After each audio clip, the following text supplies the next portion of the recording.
ভালো করে শুনে রাখেন, ভদ্রতা শুধুমাত্র টাই স্যুট বুট টুপি জুব্বা এগুলোর মধ্যে ভদ্রতা না, ভদ্রতা আচরণ দ্বারা প্রমাণ হয়। যার আওয়াজ দ্বারা আচরণ দ্বারা মানুষ কষ্ট পায়, তার চাইতে অসভ্য, তার চাইতে অভদ্র, তার চাইতে খারাপ মানুষ, তার চাইতে মানে খারাপ মুসলমান আর হতে পারে।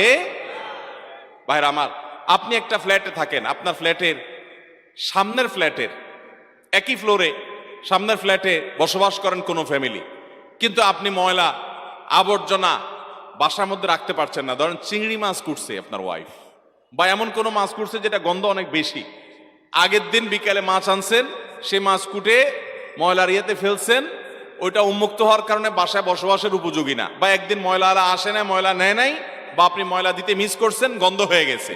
আমরা সাধারণত ধরে পলিথিনটা আইনা কমপক্ষে দরজার বাহিরে রাখি, ঠিক না বে ঠিক?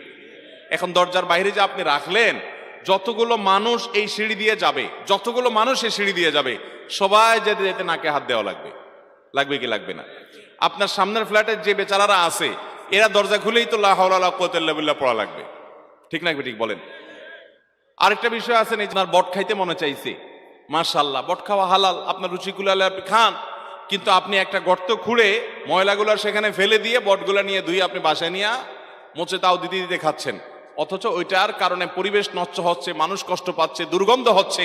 আল্লাহর কসম, এটা কখনো ভালো মুসলমানের চরিত্র হতে।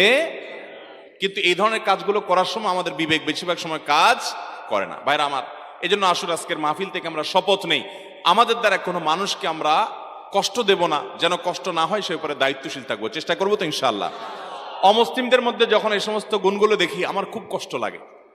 পৃথিবীর বিভিন্ন দেশে আপনি যখন যাবেন, ইউরোপের অনেক দেশে আপনি যখন যাবেন, আমি টোকিওতে গিয়ে খেয়াল করেছি খুব ভালোভাবে, জাপানে বিভিন্ন শহরে যাওয়ার সুযোগ হয়েছে, কয়েকটা শহরে যাওয়ার সুযোগ হয়েছে, আমি খেয়াল করেছি যে তারা মুসলমান না, কিন্তু কথা যখন বলে, কয়েকজন মানুষ যখন থাকে, মোবাইলে কথা বলার সময় আমি অনেককে দেখেছি যে এরকম হাত দিয়া মুখে তারপরে কথা বলে, যাতে করে পাশের লোকের ডিস্টার্ব না হয়।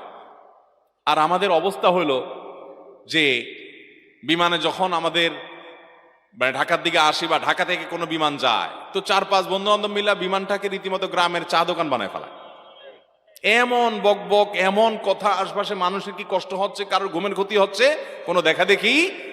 অনেক সময় দেখা যায় পোশাক আশাক দেখলে মনে হয় এরা শিক্ষিত, এরা কলেজ ইউনিভার্সিটিতে পড়ালেখা করেছে, শিক্ষিত মানুষ, কিন্তু 4-5 জন মিলে আড্ডা শুরু করছে, মানুষ যে আরো আছে আশেপাশে, এই হিতাহিত জ্ঞানটুকু পর্যন্ত নাই। আমরা এইভাবে দিন দিন ভয়ঙ্কর একটা জায়গায় চলে যাচ্ছি।